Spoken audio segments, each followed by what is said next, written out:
I'm gonna. I'm sorry. That's nothing good. I'm doing hella crimes. Is preposterous to correlate with the nigga argument too much. I've moved beyond that. It's not no regular nigga shit. You trying to go hoop? Oh, nigga, trying to go hoop? No, nigga. I'm trying to go crunch numbers or something, nigga. Something beneficial to my life.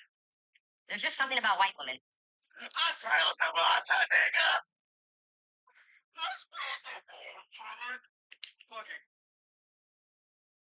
What's so good about matcha? I'm not gonna even lie. What the fuck is matcha, bro?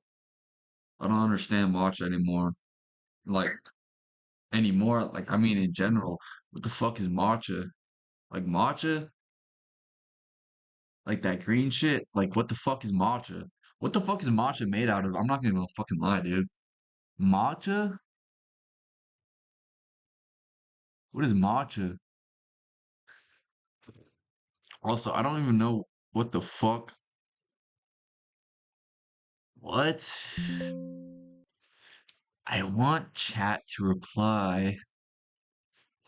I just don't know how it works. I'm not gonna even lie.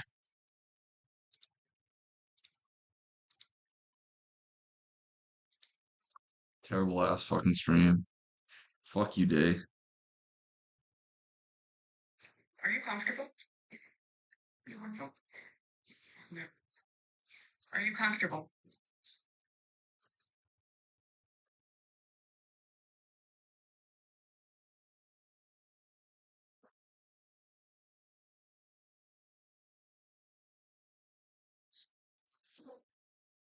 What? Austin Christmas spirit. Christmas spirit. Then it's fire type shit. Yeah, let's see it. What? Austin Christmas spirit, dude. Christmas spirit. Definitely not. And if he has to work every day till he's 85, for me not Get the fuck off my page, bro. If I see one more fucking woman on my fucking page, I'm actually gonna crash the fuck out. Holy shit, man. I'm actually gonna crash the fuck out. Dude, this motherfucker bit. I'm actually gonna kill myself, bro. No, I'm not. This bitch gotta get on the fucking game, dude. I'm fucking tired of this shit.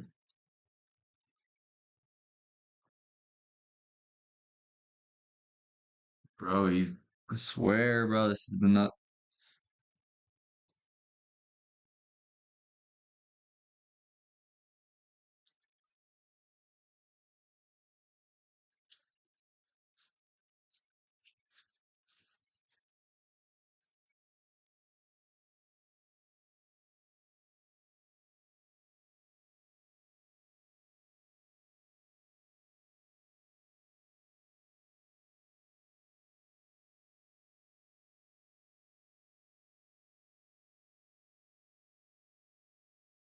Just fucking kill myself.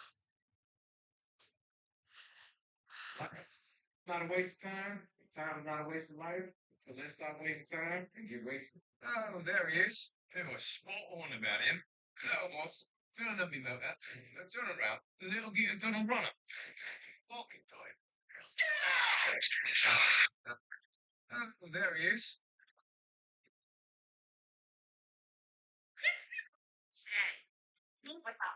Buddy, Brett.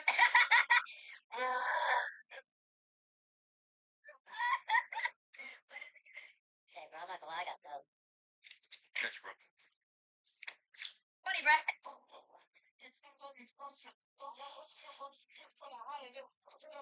Can you roll my window?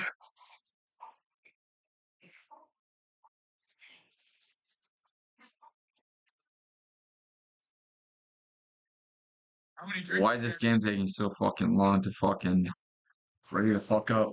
I'm about to crash out, bro. I'm alive. I'm about to crash.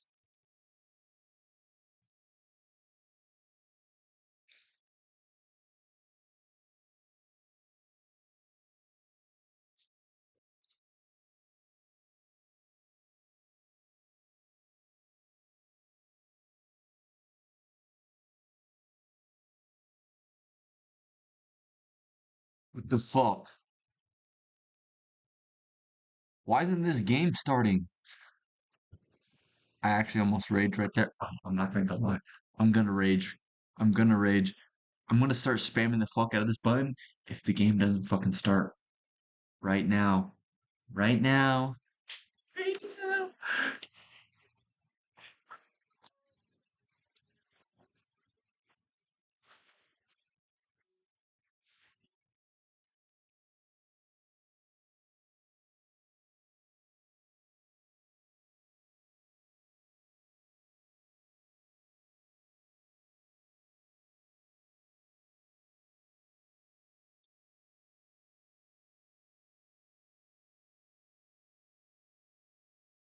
While we wait for this game to start up, let's go to YouTube.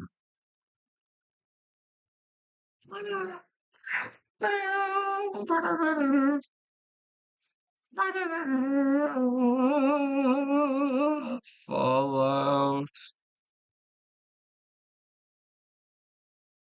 3.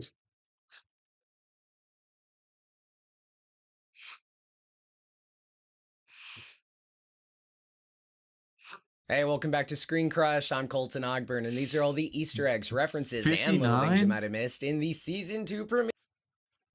Oh shit, my Hey, welcome bad. back to Screen Crush. I'm Colton Ogburn, and these are all the Easter eggs, references, and little things you might have missed in the Season 2 premiere of Fallout. So before we get into breaking down the episode, let's recap where we left like off 1 with per that minute. huge cliffhanger in Season 1. Now, at the end of Season 1, Lucy discovers her dad's villainous past. He wasn't initially Agreed. a vault dweller like her. Instead, Hank McClane worked for Vault Tech, the company that caused the Great War. Now, Hank would have killed Lucy and Maximus, her friend from the Brotherhood of Steel, if they hadn't been saved by the Ghoul. Now, we learned through flashbacks in Season 1 that the Ghoul used to be Cooper Howard, a Hollywood Western star before the war. His wife, Barb, helped orchestrate the bombings at Vault Tech. By dropping the bomb ourselves. Now, But it's the not Ghoul lets confirmed, Hank right? escape because he It's not believes that confirmed Hank that will we flee dropped the to bombs. wherever Barb is hiding. Lucy then joins the Ghoul, leaving Maximus behind. Now, Maximus is treated as a hero by the Brotherhood of Steel, who are under the impression that he took down the commander of the New California Republic. So Hank, he runs off to Las Vegas, which sets up Season 2 to adapt Fallout New Vegas, a fan favorite game Oh my God, in I this might play- franchise. Now, this Oh my first God, I might episode play of Vault. Season 2, it also borrows themes and aesthetics from Fallout 4. The episode is titled The Man Who Knew, which applies to the flashback sequences that we see throughout the episode. We see them to Wait. Vegas, a fan favorite game in this franchise. Now, this first episode of Season 2, it also borrows themes and aesthetics from Fallout 4. The episode is titled The Man Who Knew, which applies to the flashback sequences that we see throughout the episode. We see civilians protesting Robco. One of their signs says robot equals scab, which refers to scab workers or strike breakers. So these protesters, they don't want their jobs taken by robots under No big way. corporations. One of those corporations is GAI, which stands for General Atomics International, a rival to Robco. Now, we saw one of these in Ooh. episode 4 of Season 1, Let's get you taken care of. Follow me. although that one was a Mark IV, so it's safe to say that the one in this flashback is probably an early prototype or maybe even a Mark I. Now, these strikes most likely refer to the automation riots, where the laborers would strike after having robots take away their jobs, a movement largely due to Robco's replacement of human workers, which was shown in Fallout 76. Ah, jeez. Good thing that wouldn't happen now, huh? Shut the fuck Anyway, up. we see an airship above the beach looking like the Pridwin, which is unusual for the pre-war time period. According to Fallout 4, Brotherhood of Steel airships like that one were usually a post-war invention. More could have been built, but the material would be hard to find. Now, in Season 1, we learned from the original Knight Titus that the Brotherhood are obsessed with pre-war technology.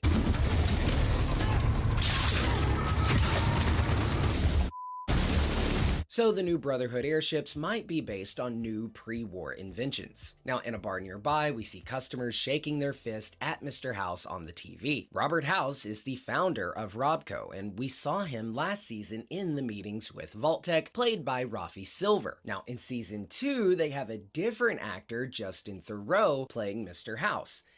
Kind of. What do you mean, kind of? Well, Rafi Silver is still playing Mr. House in some of the meeting and commercial scenes, while Theroux runs experiments behind the scenes. Now, in an interview with 4P, Theroux said that there will be some plot that will clear up that discrepancies. So it's not like a recast at all. It's part of the story, and perhaps there are multiple Mr. Houses. Now, he also said that his version isn't reflective of Silva's character, but vice versa. So the lead writer for Fallout New Vegas claimed that Mr. House was initially based on Howard Hughes. The sense of the character, however, changed with the rise of Silicon Valley tech bros who act like messiahs. So the show could be representing these different ideologies through different versions of Mr. House. Now, we won't spoil it here, but if you know anything about Fallout lore, or if you've seen the trailer, multiple versions of Mr. House foreshadows his apocalypse counterpart. When Mr. House threatens one of the customers, he mentions the H&H nail gun, which is a weapon from the Lonesome Road DLC in Fallout New Vegas. He also roasts the hell out of this guy. You know, I try and see it from your perspective,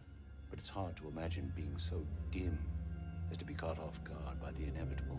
But what he says here is important. To Mr. House, the technology from his company will rule the Earth one day, and he sees these working class people as dumb for not seeing that. Now, a lot of you may be noticing that we are using more stock footage lately in our videos. See, we've started using 4K stock footage to add a higher production value to our videos. And we're also starting to use more advanced transitions and templates from Storyblocks. In fact, that's the main reason that we are stepping up our game. Storyblocks is everything we need in one place, which is why they're one of our favorite sponsors that we work with here on the channel. Storyblocks offers you unlimited downloads of high quality media for one predictable subscription cost. This is everything you need in one place: 4K and HD video, templates, sound effects, images, even the music you're hearing right now. This is by our love, or usually just using a pain.com/screencrush. Also, Radiation King logo on this van. Radiation King was a pre-war company that also supplied Vault-Tec with TVs and appliances for the vaults. Now, Mr. House experiments on his enemies with a mind-controlled chip that we've never seen before. However, it does share similarities with Implied Hypnotic Inc.'s Mesmetron gun. In Fallout 3, the Mesmetron overloads a target's brain, overwhelming them until they submit. Now, it isn't a guaranteed win since there are side effects. There's a small chance that the target breaks out into a violent frenzy to stop the noises in their head. There's also a chance that their head just cannot handle it and they explode, which happens to Mr. House's guinea pig in this scene. Now, this flashback is underscored with Cheek to Cheek by Ella Fitzgerald and Louis Armstrong. The line, "And I seem to find the happiness I seek," plays as the title card drops. Now, this might be a nod to Lucy and her sunny disposition. She's entered the wasteland trying to rescue her father, but also wanting to see the good in people, like in this next scene. So our duo, they have made it to Novac, a location in the Mojave Wasteland from Fallout New Vegas. The ghoul is a prisoner to the Great Khans, a raider tribe in the Mojave. Now, there's also a whole history that we don't have time to get in now, but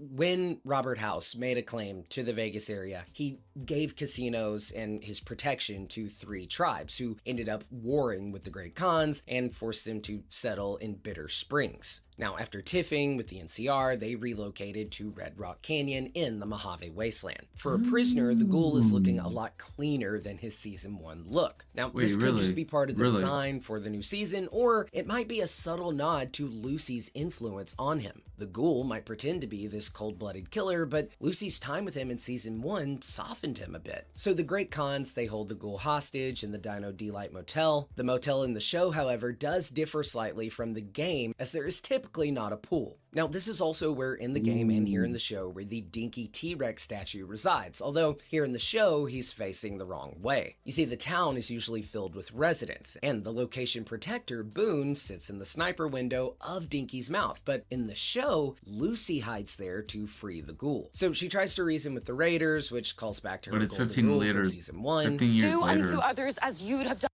Chat, I was reading that it's 15 years later.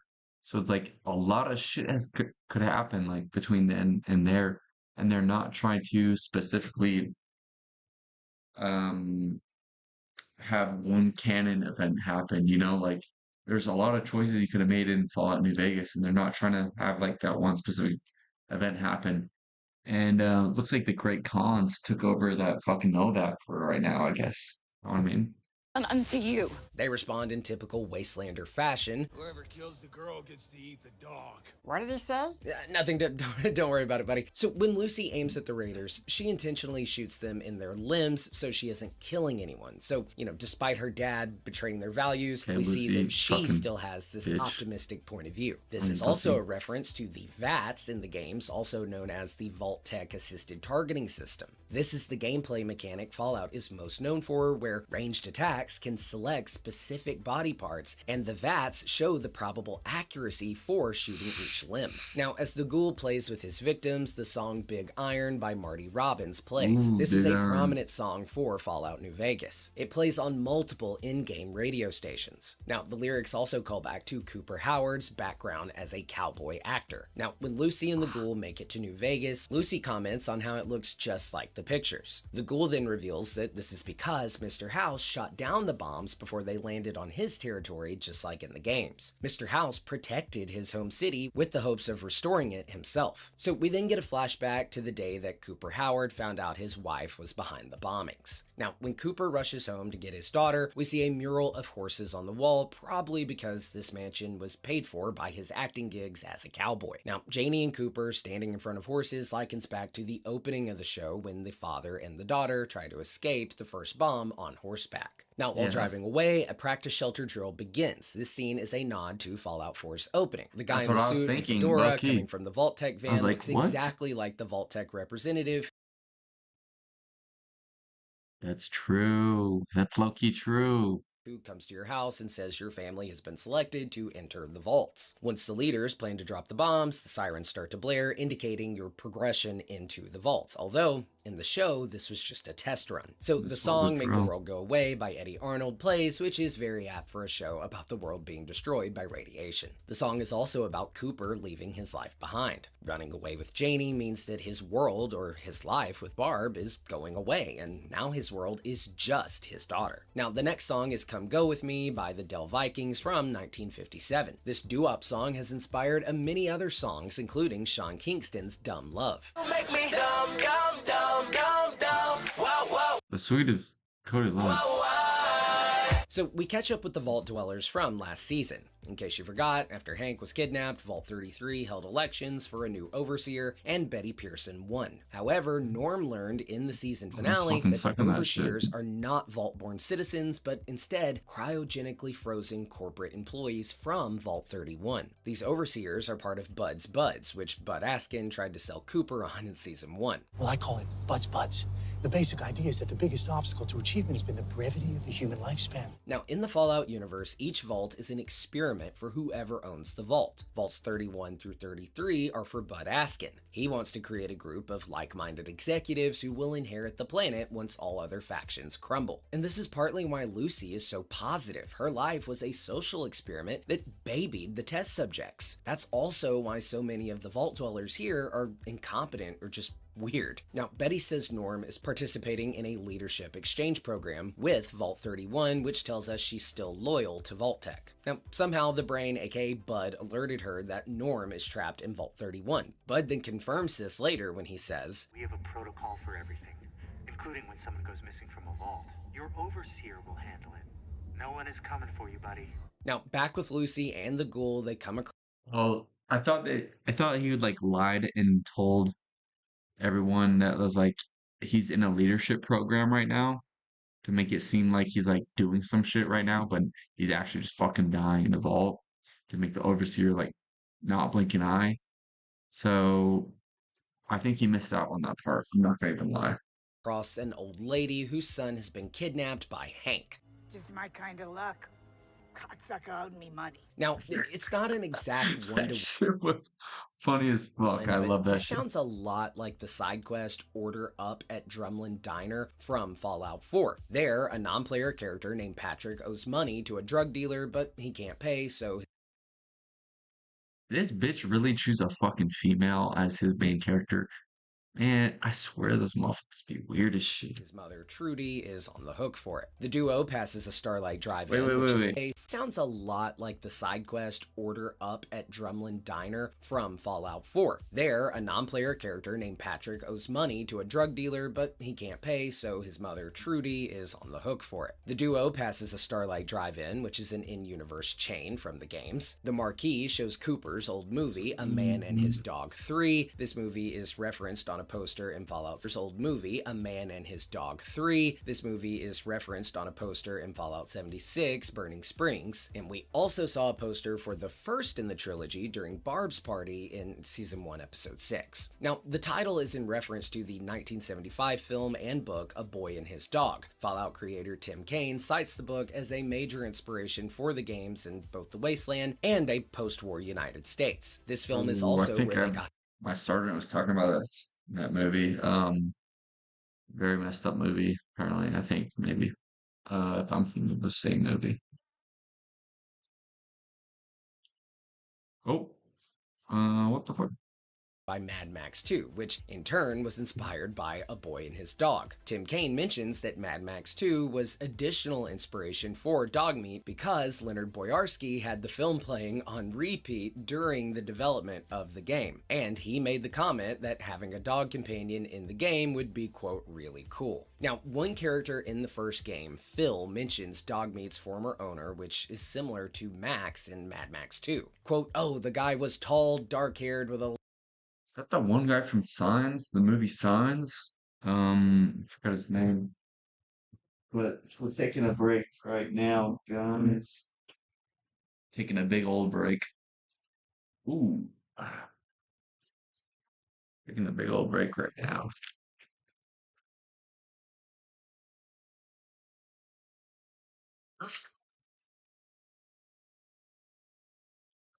Excuse me, gentlemen.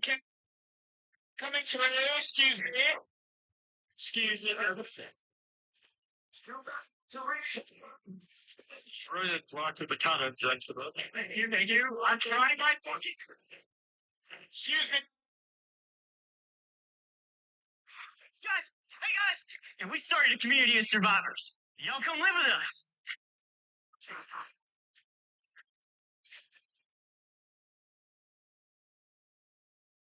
Wait, how did you know? Redneck wants us to move into his community.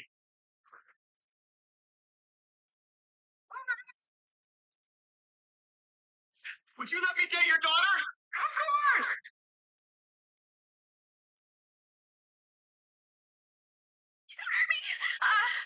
My best friend's black, and I love Jay-Z, and my favorite movie is Think Like a Man. She's good. Come with us. Go shoot! Go shoot! What do you think about the police? Well, I love the third album.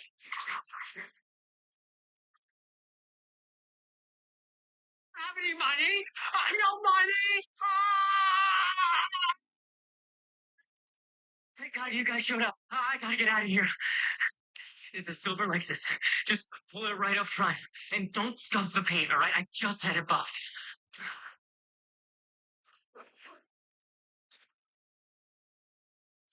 Was he an alien too? Yep.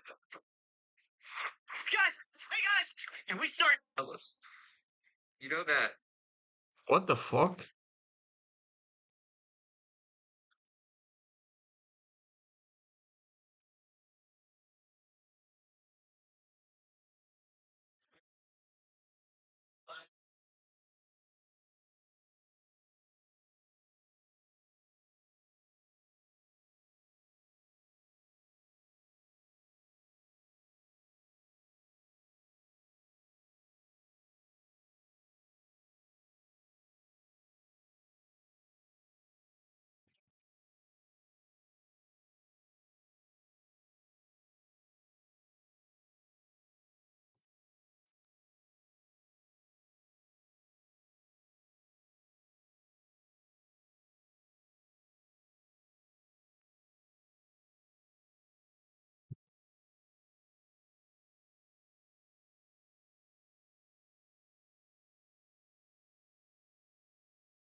That's sick, bro. Okay, chat. I'm gonna go take a piss and we'll watch. We will resume.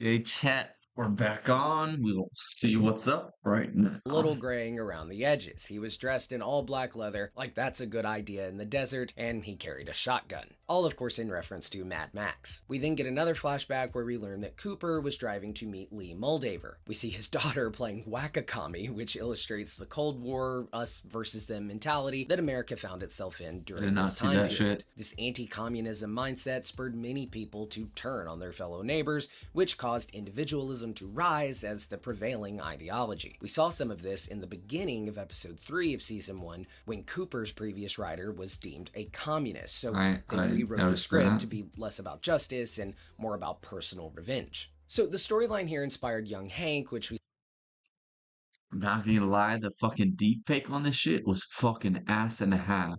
Like the shit in 2010 Tron Legacy was better than this shit, okay? I'm not gonna fucking lie. They should have Tron Legacy for this shit, but this shit fucking.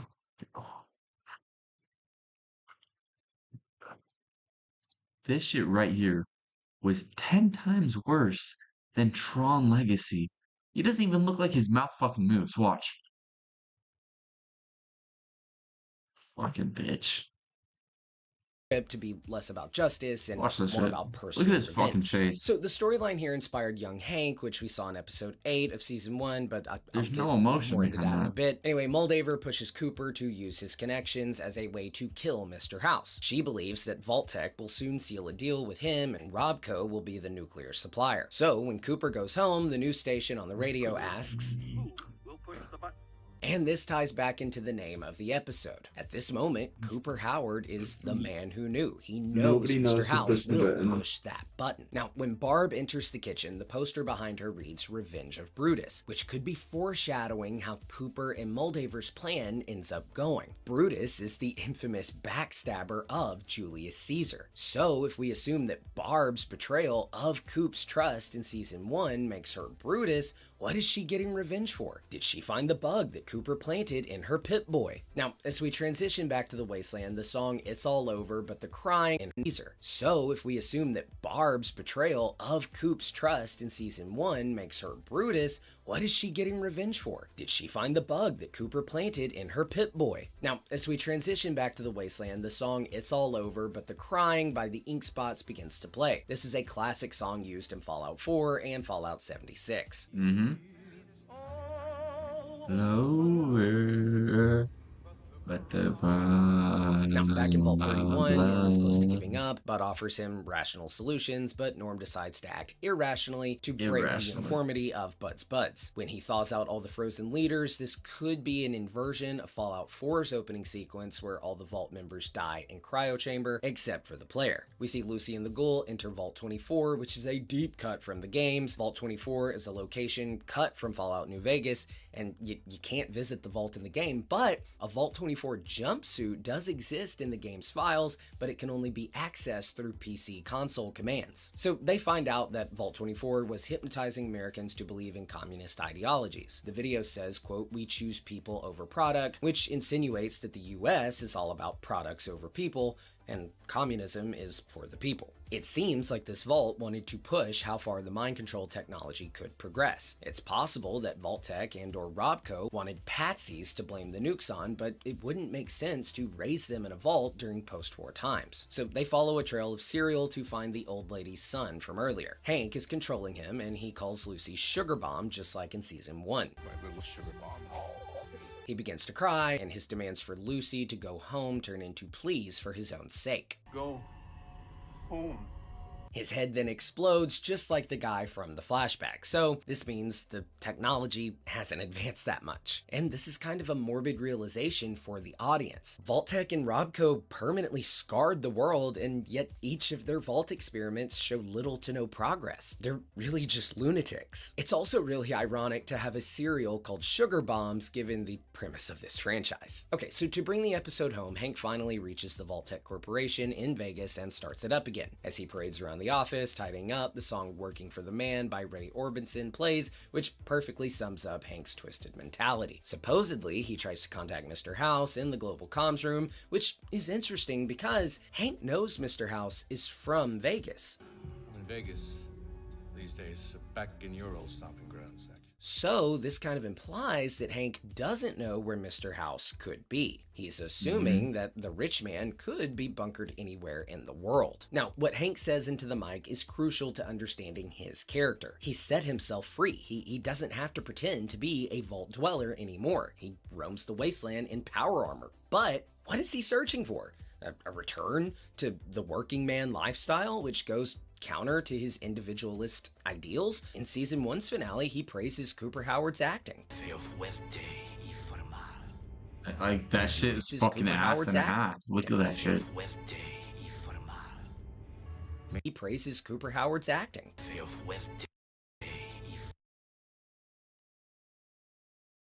Like, if I was the fucking director on this shit and I saw that, I'd be like, brother, you gotta redo this shit. Like, what the fuck is this? I don't see this face has no emotion. The audience is not gonna connect with this. What the fuck? Like, the audience is gonna see this and say, what the fuck's going on here? This is obviously a deep fake. Means he was ugly, strong, and had dignity. Now, we're told that Hank values the individual. He believes their faction should outlast all of the others, but when given the chance to be an individual, he runs to Mr. House to join a new collective. Now, notice how he ends this monologue. He doesn't say he'll rule the wasteland or be Mr. House's successor. He says, When this is all over, you will be begging me to help you. Now, the end credits show a few landmarks from the town of Primm. Primm and its attractions are a major part of the New Vegas game. Primm is situated in the Mojave Wasteland, and here you can see the Mojave Express. Now, this is where the courier, or the player character, works at the start of the game. Now, the courier was one of 6 messengers to deliver a platinum chip to Mr. House, the other 5 being dummy deliverymen to throw off rivaling factions. Now, you can see the Bison Steve Hotel, the NCR flag, and El Diablo roller coaster, all of these being landmarks in a major InVQuest location. Now, these shots all lead to a sign of the Lucky 38 billboard showing the face of season 1 Mr. House. Now, Fallout game fans will know what we find there, but to new viewers, Lucky 38 is like the bedrock for Mr. House and his whole story. This episode concludes with a season trailer showing what's to come in the following episodes. Now, based on these scenes, we have a few predictions on what this season will bring. This is your spoiler warning if you don't want to know anything. So if you don't want to Chat. If you don't want a spoiler, if you don't want spoilers for this fucking game slash whole lore ass shit type of shit, fucking pause the video, go do some shit, go make some egg on toast with peanut butter for like 20 minutes. Like, leave it right here. Okay, I'm gonna unpause it right now. So spoiler warning's over. Spoiled, tune away. All right, ready? Here we go. In the season trailer, we see Maximus's fellow Brotherhood of Steel member, Dane, say, "The Commonwealth is gonna kill us." In the first trailer, we saw the Prydwen, a large airship from the Brotherhood of Steel. At first, it didn't really make sense to see it because the show takes place on the West Coast, whereas the Commonwealth is located in Massachusetts on the East Coast. And then later on, we see actor Kumail Nanjiani playing. Okay, here's the thing though. Of course, I know they're on the East Coast. Fallout 4 was on the East Coast and all that shit. But it's 15 years later, okay? Do you think it's going to take them 15 years for them to go to the East Coast to California? Okay, motherfucker. That takes like 3 days. Okay, maybe not. Maybe like 5 days driving, okay? Maybe a week. Not 12 years, okay? This is 12 years after Fallout New Vegas, okay? A Brotherhood of Steel member mentioning civil war. I understand we're discussing a civil war? Now, strife is typical between NCR, Caesar's Legion, and... So what I've heard is the NCR has been fucking fucked in a half after New Vegas. Especially after Shady Sands. So is the Legion, so I don't know what's going on here completely. Brotherhood of Steel. Now, considering they mention the Commonwealth and see the Prydwen, an airship from the Commonwealth Brotherhood of Steel faction, it means that they're not focusing on war between the three warring factions, but a civil war between the East and the West Coast Brotherhood of Steel. We also see the awakened members from Vault 31 out on the surface being led by Norm. Now, later in the trailer, Lucy goes through the Vault-Tec Corp office that Hank cleaned up with people working in it. Now, this could be a vision of sorts, but perhaps Lucy made it to Vault-Tec to confront her father and see his evil efforts. And you would have to wonder where he found all these seemingly non-radiated, clean-looking people if they're alive at this moment in time. Most likely, these are the reawakened Vault 31 members who made it to New Vegas and who were hired by Hank. Now, the workers look like... I wouldn't say that's most likely, honestly. Most likely. Okay, California all the way to New Vegas before Lucy makes it there. It's like saying fucking... This is Lucy, right? This is Lucy right here. This is the people in Vault 31.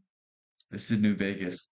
They're saying all the people from fucking Vault 31 go to New Vegas, and then Lucy arrives.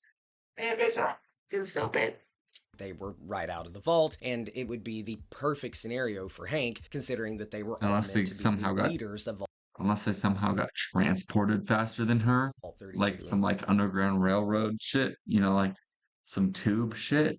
I don't know. 33. Now, this would then lead to Hank being reunited with both of his children who know the sins of his past. But we will just have to see. All right, that is everything for the Season 2 premiere of Fallout that we found. Let us know if we missed anything down in the comments below. And I'm curious, whose storyline has you the most intrigued? I also want to give a huge shout out to Srinidhi Rao and Ethan Ing, who together co-wrote this video. You can find their social links below, or you can find them on our free-to-join Discord server. Guys, go follow them. If it's your first time here, please be sure to shit. subscribe, smash that bell for alerts. For Screen Crush, I'm Colton Ogburn.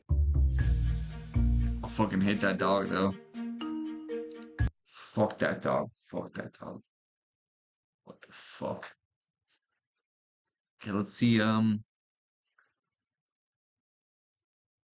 okay, nobody's fucking responding to my messages in the group chat, so we're starting on perpetrators.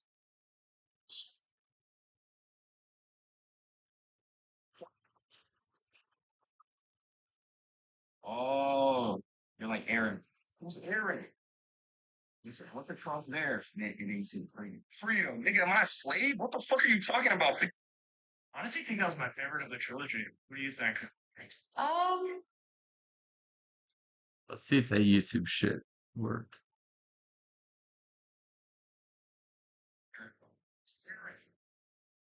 What's it called there? Fucker.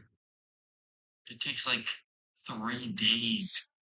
Okay, maybe not. Maybe like 5 days driving, okay? Maybe a week.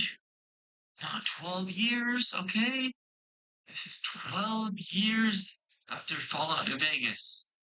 Okay? A Brotherhood of Steel member mentioning civil war. I understand we're discussing a civil war. Now, strife is typical between NCR, Caesar's Legion, and So what I've heard is that NCR has been fucking fucked in half after New Vegas, especially after Shady Sands.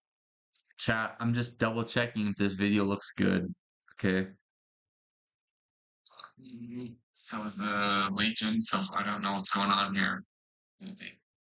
Steel, considering they I'm gonna mentioned break my whole PC after regular this. leadership, common Brotherhood of Steel faction, it means Bullshit. they're not focusing on war between the three warring factions, but a civil war between the East and the West Coast Brotherhood of Steel. We also see the awakened members from Vault 31 out on the surface being led by Norm. Now, later in the trailer, Lucy goes through the Vault 10 Corp office that Hank cleaned up with people working in it. Now, this could be a vision of sorts, but perhaps Lucy made it to Vault Tech to confront her father and see his evil efforts. And you would have to wonder where he found all these seemingly non-radiated clean.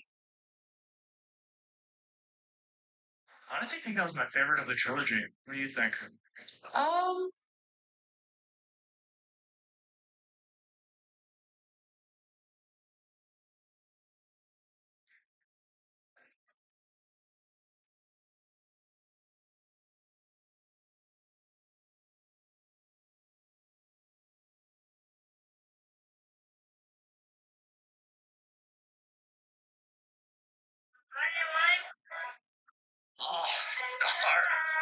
God. I wanted a salad. The Puritan of Friday. Puritan of Friday. It's the worst. You know someone's mom really flicked her fucking bandit. She really got off. I'm talking about squirt and creeping. Mom, what's the vibe for tomorrow? What do you mean Anthony would survive for Except people are coming over, like, what are we doing? Well, I'm going through a gay phase in my life. I don't know which one to choose. So we just researched some Fallout shit. My fucking mouse is not working. I'm making a circle like I would have with. Shut the fuck up. Close. Yes. Damn, what the fuck? What it do, flight crew? FTC. Flight team stand up! It may be May, but June is on the way. We got UDY! Will she get cheated on for the third time?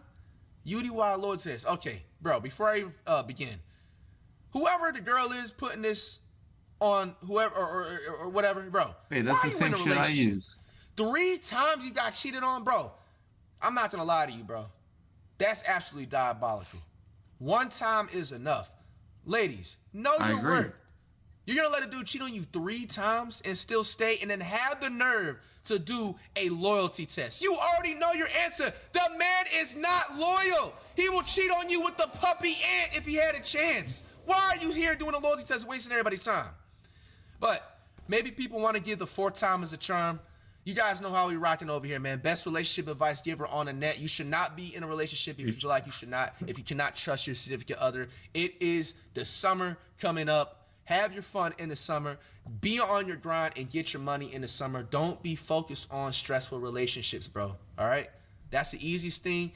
That's facts. Once I started stop caring about being in a relationship and finding some bitches and being comforted in this world, life has become 1,000 million times easier.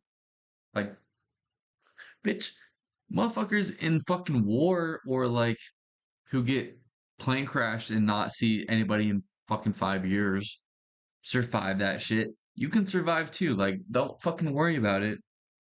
It's everything's gonna come later, so don't fucking worry about it. All the bitches who are crying over not getting a girlfriend over at 20 years old are a bunch of bitches. Don't even worry about it. You know what I'm saying? Just not only keeping you super stressed in life, but also that's just gonna age you faster. You know what I'm saying? You're gonna lose focus. Stress ages you faster, bro. in all your like dreams and careers and endeavors, man. All right, stop the gap. UDY, let's shake it out. Raj, watching and listening in. How you feeling on a scale of 1 to 10? I'm watching the Flight Reacts video because I love watching the Flight Reacts video. So I'm reacting to Flight Reacts. I don't give a fuck. Shut the fuck up. 10 being super confident. How confident are you that it's gonna pass? 7. 7? That's pretty confident. I think it's 3 times is crazy. That's a first. I mean, you've been cheated on. I'm also wondering how long these couples have been together. Cameras and microphones to Usually. help Monse place her boyfriend to a loyalty test. We'll just call him Angel. So why is it that you wanted to put him to a test? I've heard rumors that he gives girls his number on campus. So no solid proof, no solid nothing that he's done. It's just... I mean, I feel like that's enough proof to suspect. More than anything, Monse's just seeking reassurance that Angel isn't Whatever. talking to these girls inappropriately or doing anything with them. So, all right, I'm gonna be real with you, man. Like, it sounds like they're not going to the same college, and even if they are, it still stands on what I'm saying. For both ladies and gentlemen, if y'all are in college, Me myself, I've never been to college. I went for like 1.1 semesters, and I said fuck it. So I don't understand this college shit, but it seems like a bunch of pushy shit. especially in a university where it has dorms, bro, y'all setting yourself up for failure, bro. Let's be honest. 99% of the people, especially that go to like, you know, college with dorms or universities, that's their first like breath of fresh air to any type of freedom outside of their parents. You know what I'm saying? That's their breath of fresh air to not having a curfew, having access to go to parties. Now, I know That's 110% true. My bitch ass was going fucking crazy in college. Crazy. At a Mormon college too. At a Mormon college was going crazy. Crazy enough you wouldn't even believe. never been to a university college and have dorms and stuff. I went to community college for 2 months and then dropped out before Thanksgiving break. But, you know, community college doesn't have dorms and stuff like that, etc. Okay, moving on.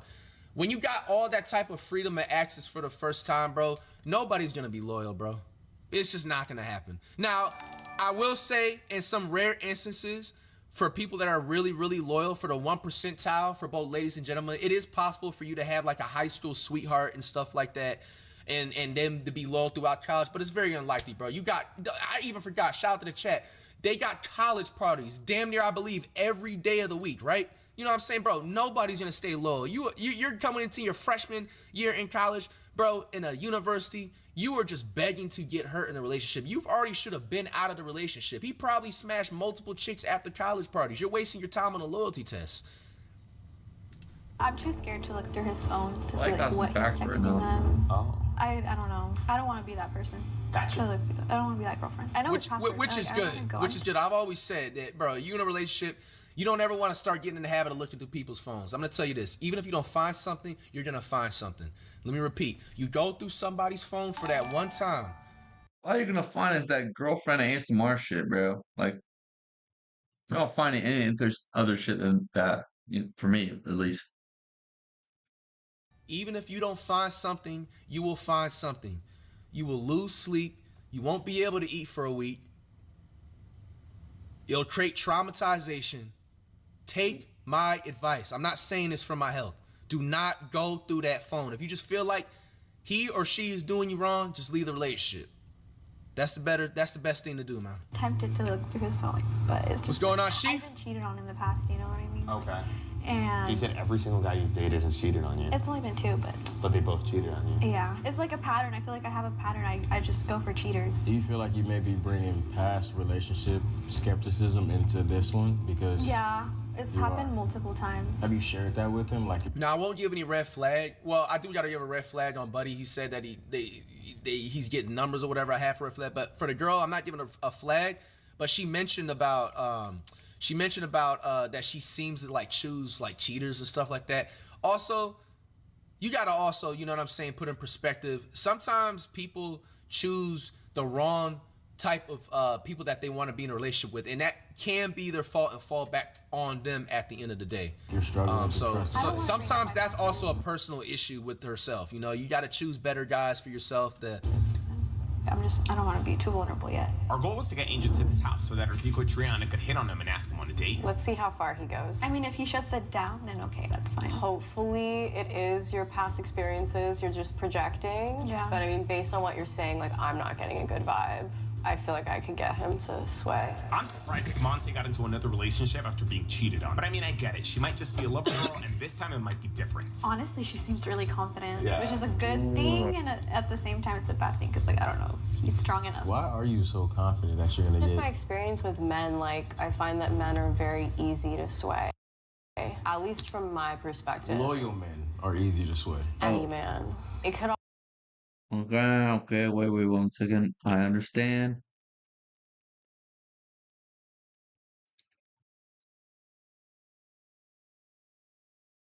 What the fuck?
Now, I won't give any red flag. Well, I think you gotta give a red flag on, but one time. I think the fun is that girlfriend ASMR shit, bro. could also just be I don't find any other shit than that, for me, at least. Even if you don't find something, you will find something. You will. On my life, dude, like, my fucking computer's fucking up. I'm gonna reset my computer, and I'll start right back on this shit. I'm not gonna lie.